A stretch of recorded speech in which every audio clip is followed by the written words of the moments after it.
ഈ ഒരു ന്യൂസ് ആർട്ടിക്കിളിൽ മമതാ ബാനർജി, വെസ്റ്റ് ബംഗാൾ ചീഫ് മിനിസ്റ്ററായ Mamata Banerjee election commission of ഇന്ത്യനെ തുഗ്ലക്കി എന്ന് പറയുന്നുണ്ട്, തുഗ്ലക്കി കമ്മീഷൻ എന്ന് പറയുന്നുണ്ട്. അപ്പോൾ ഈ തുഗ്ലക്കി എന്ന് പറഞ്ഞു കഴിഞ്ഞാൽ എന്താ വെച്ച് കഴിഞ്ഞാൽ ഒരു ഫൂളിഷ് ആയിട്ട് അല്ലെങ്കിൽ പ്രോപ്പറായിട്ട് ഡിസിഷൻ എടുക്കാത്തൊരു കമ്മീഷനാണ്. അപ്പോൾ ഇതിൻ്റെ ഒരു എറ്റിമോളജി നോക്കുകയാണെങ്കിൽ, അതായത് ഇതിൻ്റെ റൂട്ട് വേർഡ് എവിടെ നിന്നാണ് ഇങ്ങനത്തെ ഒരു സംഭവം വന്നതെന്ന് നോക്കുകയാണെങ്കിൽ നമുക്ക് മിഡീവൽ ഹിസ്റ്ററി ഓഫ് ഇന്ത്യയിൽ കാണാൻ പറ്റുന്ന ഒരു ഡൈനാസ്റ്റിയാണ് തുഗ്ലക് ഡൈനാസ്റ്റി.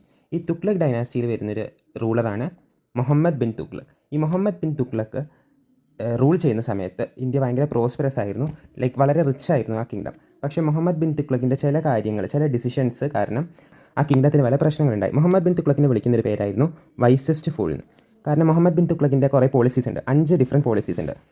ടാക്സേഷൻ ഓഫ് ദോവാബ് എന്ന് പറഞ്ഞാൽ 2 റിവേഴ്സാണ്, അതിൻ്റെ ഇടയിൽ ടാക്സേഷൻ കൊണ്ടുവരിക, അത് ഫെയിലിയറായി. പിന്നെ അതുപോലെ ക്യാപിറ്റൽ ഷിഫ്റ്റ്, ഡൽഹിയിൽ നിന്ന് ദൗലതാബാദിലേക്ക് ഷിഫ്റ്റ് ചെയ്തു, അതായത് ഒരു ഡെക്കാൻ ഭാഗത്തുള്ള ഒരു സ്ഥലത്തേക്ക്, ഡൽഹിയിൽ നിന്ന് ഡെക്കാൻ ഭാഗത്തേക്ക് ക്യാപിറ്റൽ ഷിഫ്റ്റ് ചെയ്തപ്പം കുറേ ആൾക്കാർ ഡ്രോട്ട് കാരണം മരിച്ചുപോയി, അതൊരു ഫെയിലിയറായി. പിന്നെ ടോക്കൺ കറൻസി ഇൻട്രൊഡ്യൂസ് ചെയ്തതൊരു ഫെയിലിയറായി. ഇതുപോലെ 2 എക്സ്പെഡിഷൻ ഉണ്ടായിരുന്നു നോർത്ത് ഈസ്റ്റേൺ ഭാഗത്തേക്കും, അതൊക്കെ ഫെയിലിയറായി. അപ്പോൾ ഇതാണ് മുഹമ്മദ് ബിൻ തുഗ്ലക്കിൻ്റെ 5 ഫെയിലിയേഴ്സ്. ഇതാണ് മുഹമ്മദ് ബിൻ തുഗ്ലക്കിൻ്റെ. അതുകൊണ്ട് തന്നെയാണ് ഈ തുഗ്ലക്കി എന്ന് പറഞ്ഞ വേർഡ് എപ്പോഴും ഒരു നെഗറ്റീവ് മീനിങ്ങിൽ, അതായത് ഒരു ഫൂളിഷ് ഡിസിഷൻ അങ്ങനത്തെ രീതിയിൽ വരുന്നത്.